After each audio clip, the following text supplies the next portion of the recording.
2024 లేదా 25లో డిగ్రీ లేదా బీటెక్ చదివారా? సాఫ్ట్వేర్ జాబ్ కోసం ఎదురు చూస్తున్నారా? అయితే కోడ్ జ్ఞాన్ 100 డేస్ కోర్సులో చేరండి, జాబ్ సాధించండి.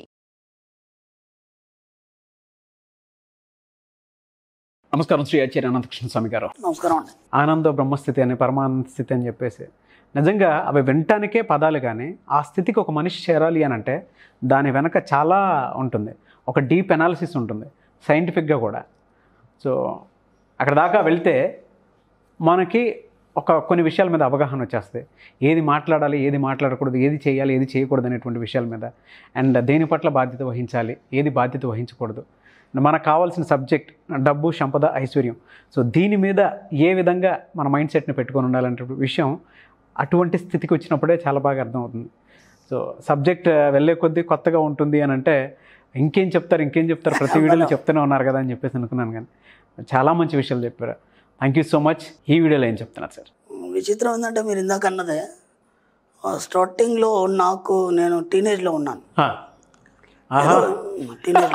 టీనేజ్లో ఉన్నాను, ఏదో పని చేసుకుంటున్నాను. Degree discontinue. మనకి ఎవరు చదివించే వాళ్ళు అదంతేం లేరు. చిన్నప్పుడు బాగా మాస్, పక్క మాస్. ఇప్పుడు కూడా లోపల అలాగే ఉంది. అయితే అప్పుడు ఏదో పని చేస్తున్నాను, డబ్బు వస్తుంది, సరిపోయింది. అంటే ఒక్కనే ఉండేది కాబట్టి సరిపోయింది. ఆ తర్వాత గురుగారి దగ్గరికి వెళ్ళాను. ఆ తర్వాత మళ్ళీ ఈ సాధనలని ఇవన్నీ మనకి జరుగుతూ వచ్చాయి మనకి.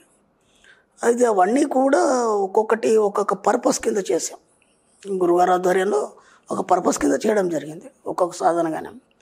ఆ తర్వాత ఒక సెట్ అయిపోయిన తర్వాత డబ్బు గురించి మళ్ళీ ఒక సెట్ స్టార్ట్ అయింది. డబ్బుకు సంబంధించినటువంటి సాధన అనేది ఒక సెట్, అర్థమైంది. అమ్మవారి పూజలు వాటికి సంబంధించిన సాధనలన్నీ అదొక సెట్. ఇంకా చాలా రకాలు ఉంటాయి దాంట్లో.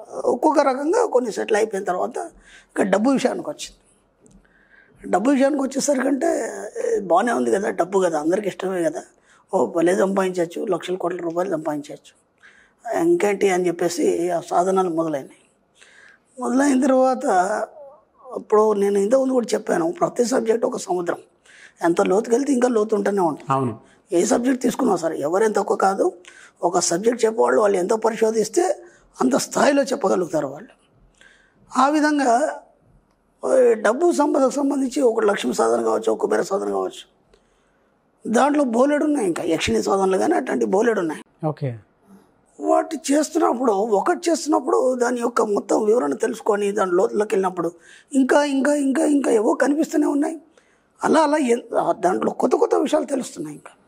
ఇంకా కొత్త విషయాలు తెలుసు. అది అంతా అయిపోయింది. ఆ తర్వాత ఇక డబ్బు రాలేదు, సిద్ధులు వచ్చినాయి. సిద్ధులు ఏం చేసుకుంటాం, మనం పనికి రావాలి సిద్ధులు. ఈ కలియుగంలో బతకాలంటే డబ్బు రావాలి కదా. ఎందుకు రాలేనే దాని మీద కూడా నేను చాలా చర్చలు చేశాను. అండ్ మా గురుగారితోనే కాకుండా మా సహాధ్యాయులు ఉంటారు కదా, వాళ్ళతోని కానీ లేకపోతే తెలిసిన వాళ్ళతో కానీ ఇంత చేసినా ఎందుకు రాలేదు, అసలు ఉన్నాయా లేదా అనేది అంత. ఇప్పుడు మనం లోతులకి వెళ్ళి చూసినా సరే ఇంకా అనుమానాలే. అంటే అప్పుడు పరిపక్వత రాలేదు కాబట్టి, ఇక పరిపక్వత రానప్పుడు చర్చలు ఎక్కువ ఉంటాయి కాబట్టి దాని మీద ఎన్నో చర్చలు చేయడం జరిగింది. అంత అయిపోయిన తర్వాత ఇక గురువుగారు పరమపదించారు. అంత అయిపోయిన తర్వాత మళ్ళీ నా పరిస్థితి అంతా మళ్ళీ జీరో అయిపోయింది. అయిపోయిన తర్వాత మళ్ళీ నేను కొత్త లైఫ్ స్టార్ట్ చేయాలి కదా అనుకున్నప్పుడు ఈ సబ్జెక్ట్ దొరికిందని చెప్పాను మీకు. నా లైఫ్ స్టైల్ వీడియోలో చెప్పాను.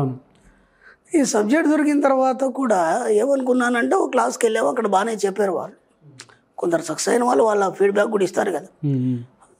బాగానే ఉంది కదా ఇది అనిపించింది. దాని మీద కూడా చాలా ప్రయత్నాలు చేశాను, అయినా డబ్బు రాలేదు. మళ్ళీ అలా ఎంతో ఖర్చు పెట్టాను, మళ్ళీ అప్పులు చేశాను, ఇట్లాంటి బోలెడు క్లాసులకు వెళ్ళాను, అయినా డబ్బు రాలేదు. ఇప్పుడు మనకి ఒక చిన్నప్పటి నుంచి కానీ పూర్వీకుల నుంచి కానీ మన పెద్దవాళ్ళ నుంచి మనకు తెలిసింది ఏంటంటే ఒక డబ్బు గురించి మనకి లక్ష్మీదేవతను మనం ఆరాధిస్తాం. ఓకే. అలాగే డబ్బుకు సంబంధించినటువంటి ఏవేవైతున్నా తంత్రపరంగా కూడా అవన్నీ చూశాను. ఇంతకంటే ఇంకేముంటుంది డబ్బు రావడానికి? ఓకే, డబ్బు రావడానికి ఇంతకంటే ఇంకేముంటుంది? ఇప్పుడు ఈ సబ్జెక్ట్ అంతా డిఫరెంట్. సరే ఇది డిఫరెంట్, ఇది జెన్యూన్ అనుకున్నా సరే నాకు డబ్బు రాలేదు. మళ్ళీ నాకు డబ్బు రాలేదు. ఎందుకు రావట్లేదు అనే దాని మీద మళ్ళీ పరిశోధన చేసి నేను కూడా ప్రయత్నాలు చేసి కొన్ని కొత్త విషయాలు కనుక్కొని దాన్ని ప్రాక్టీస్లో పెట్టడం మెల్లిమెల్లి స్టార్ట్ అయింది. అది దీంట్లో మీరు అన్నట్టు ఎంత దాని మీద పరిశోధన చేస్తే ఆ పట్టు చిక్కుతుంది. అవును. ఒక్కసారి తెలిసిపోయింది అనుకోండి. ఇప్పుడు థామస్ ఆల్వా ఎడిసన్ ఉన్నాడు, 999 సార్లు బల్బు కోసం ట్రై చేసి బల్బు వెలుగుతుంది, వెలగట్లేదని కాదు, పిగ్మెంట్ పడిపోతుంది. బల్బును కనుగొన్నాడు ఆయన, బల్బు వెలగాలి. 999 సార్లు ఆయన పిగ్మెంట్ మార్చాలనే ఆలోచన రాలేదు. అర్థమైందా? బల్బు వెలుగుతుంది, ఎందుకు ఆరిపోతుంది అనే ఆలోచన తప్ప అక్కడే అయిపోయాడు ఆయన. ఆ 1000సారి వచ్చింది కదా, అరే పిగ్మెంట్ మార్చి చూద్దామని. పిగ్మెంట్ మార్చిన తర్వాత ఇంకా దాని గురించి ఆలోచించే అవసరం లేదు, ఇక అది వెలుగుతూనే ఉంది కదా. అర్థమైందా? అంటే ఎప్పుడైతే ఆ గ్రిప్ దొరికేంత వరకే నీకు శ్రమ, ఓకేనా? ఆ గ్రిప్ ఎప్పుడైతే దొరికిందో ఇక నువ్వు ఆలోచించే అవసరం లేదు ఇక, ఎందుకంటే అది వెలుగుతూనే ఉంటుంది కదా, నిరంతరం వస్తూనే ఉంటుంది. ఇక నువ్వు ఆలోచించే అవసరం లేదు. అది పట్టుకోవడానికి ప్రయత్నం చేయాలి మనం. అర్థమవుతుందా? సబ్జెక్ట్లో మనం అది పట్టుకోవడానికి ప్రయత్నం చేయాలి. మనం ఎన్నో ప్రయత్నాలు చేసాం. ఇప్పుడు నేను చెప్పేటి కూడా చాలామంది చేస్తున్నారు, కానీ అందరూ సక్సెస్ అవుతున్నారు కాదు కదా. అది కూడా నేను ఎన్నోసార్లు చెప్పాను కదా, అది పట్టుకున్నవాడు సక్సెస్ అవుతాడు. పట్టుకున్న వాళ్ళు అలా మౌనంగా ఉంటారు. ఇంతకుముందు మనం వీడియోలో చెప్పుకున్నట్టు మౌనంగా ఉంటారు, ఎందుకంటే అన్నీ అనుభవిస్తున్నారు. నీకు ఏదంటే అది దగ్గర ఉన్న తర్వాత నువ్వు అరులు చాచే అవసరం లేదు. నువ్వు ఎప్పుడు అరుస్తావు, ఎప్పుడు ఆలోచిస్తావు, ఏదైతే లేదో దాని గురించి ఆలోచిస్తావు, దాని గురించి అరుస్తావు. అన్నీ నీ దగ్గర ఉన్న మౌనం తప్ప ఇంకే ఉంటుంది. అవును. ముందే మౌనం వహించావు అనుకోండి, అన్నీ నీ దగ్గరకు వస్తాయి, ఇంకా మాట్లాడే అవసరం లేదు. అందుకే చెప్పేది మన సబ్జెక్ట్లో ఎంత వీలైతే అంత మౌనం ఎందుకు వహించాలంటే మౌనంలోనే అన్నీ వచ్చేస్తాయి నీకు. అన్నీ వచ్చేసిన తర్వాత ఇంకా మాట్లాడే అవసరం ఉండదు కదా, అది నేను చెప్పేది. కాబట్టి సబ్జెక్టులో ఏమైపోయిందంటే నాకు కూడా అప్పుడు నాకు తెలియదు ఇంత పెద్ద సబ్జెక్ట్ ఉంది అని, నాకు కూడా తెలియదు. నిజంగా చెప్తున్నాను, ఓపెన్గా చెప్తున్నాను. ఇక్కడ ఏదో కొన్ని వీడియోలు చేద్దాం, దీని మీద నాకు తెలిసినంత సబ్జెక్ట్ చెప్దామని అనుకున్నాను. చెప్పిన తర్వాత నాకు భయం స్టార్ట్ అయింది. ఓపెన్గా చెప్తున్నాను, భయం స్టార్ట్ అయింది. పబ్లిక్లోకి వచ్చేసాము. ఇప్పుడు ఈ సబ్జెక్ట్ని ఇంకెక్కువ ఇవ్వగలగాలి, ఎందుకంటే నేను చెప్పిన సబ్జెక్ట్తో వాడు సాటిస్ఫై కాడు. అవును. అర్థమైందా? క్లాస్లో కూడా నేను ఒక 4-5 క్లాసులు తీసుకున్న సబ్జెక్ట్ అయిపోయింది అనుకోండి, ఇంకే ముందుకు వెళ్తాం మనం. అవును. దాంతో వాళ్ళు సక్సెస్ అవుతారని గ్యారంటీ లేదు. కాబట్టి దీన్ని ఇంకా మనం లోతులకు వెళ్ళి పరిశీలించాలి, ఎందుకంటే ఎంత వీలైతే అంత సబ్జెక్ట్ని చాలా సులభంగా చేయాలి, సులువు చేయాలి అనే ఆలోచనలతో ఇంకా ఇంకా ఇంకా ఇంకా నిరంతరం దాని మీద శ్రమించడం జరుగుతుంది. అందుకని ఇన్ని విషయాలు బయటకు వస్తున్నాయి మనకి. మరి ఇంత ఉందన్నారు కదా, అసలు ఇంత సబ్జెక్ట్ ఉంటుందని అనుకోలేదండి, ఇంత బయటకు వస్తుందని అనుకోలేదు. దాని మీద ఎంత లోతులోకి వెళ్తే కానీ ఇది రాదు అనేది. ఎందుకు వస్తుందంటే నీ దాని మీద నువ్వు ఎప్పుడైతే కసరత్తు చేసావో అప్పుడే బయటకు వస్తుంది. ఇవాళ మనీ సబ్జెక్ట్ మీద అసలు అప్పుడు అర్థమైంది నాకు, దీని మీద ఇంత సబ్జెక్ట్ ఉందా, తవ్వినా కొద్దీ వస్తుంది, తవ్వినా కొద్దీ వస్తుంది. ఎప్పుడు వస్తుంది? నువ్వు ఇవ్వగలిగినప్పుడు వస్తుంది. మన సబ్జెక్టులో అదే విశ్వధర్మం ఏంది, నువ్వు ఏది ఇస్తే అంతకు రెట్టింపు నువ్వు పొందగలుగుతావు, డబ్బు ఇస్తే అంతకు రెట్టింపు పొందగలుగుతావు, ప్రేమను ఇస్తే ప్రేమను పొందగలుగుతావు, ఈర్ష్య ఇస్తే ఈర్ష్యోద్దేశాలు ఇస్తే అంతకు రెట్టింపు పొందుతావు. ఇక్కడ మనం సబ్జెక్ట్ ఇస్తున్నాం కాబట్టి అంతకు పెద్ద రెట్టింపు ఉండే సబ్జెక్ట్ వస్తుంది. సింపుల్ అది. కాబట్టి అదే పని, నాకు ఇంకేం పని లేదు. ఎంత వీలైతే అంత సబ్జెక్ట్ని చాలా సులభతరం చేయాలి. దాంతోపాటు అందరూ కూడా డబ్బు సంపద ఐశ్వర్యం వైపు వెళ్ళాలి, అందరూ హ్యాపీగా ఉండాలి, సంతోషంగా ఉండాలి. ఎప్పుడు వస్తుంది? దాని మీద మదనం జరగాలి, అంటే అంతర్మదనం జరగాలి. అప్పుడు మాత్రమే అది బయటకు వస్తుంది. ఎంత అంతర్మదనం చేస్తే అంత బయటకు వస్తుంది సబ్జెక్ట్. అంతర్మదనం చేయాలంటే ముందు మౌనం వహించాలి. 100,000 సార్లు చెప్పుకున్నాం, మౌనంలోంచి అనంతమైన శక్తి ఉద్భవిస్తుంది అని చెప్పేసి. కాబట్టి యోగులు, ఋషులు, మునులు ఎవరైనా సరే తపస్సు చేశారు. తపస్సు అంటే మౌనం వహించడం, అంతే. అంత గొప్ప శక్తుల్ని సాధించారు వాళ్ళు.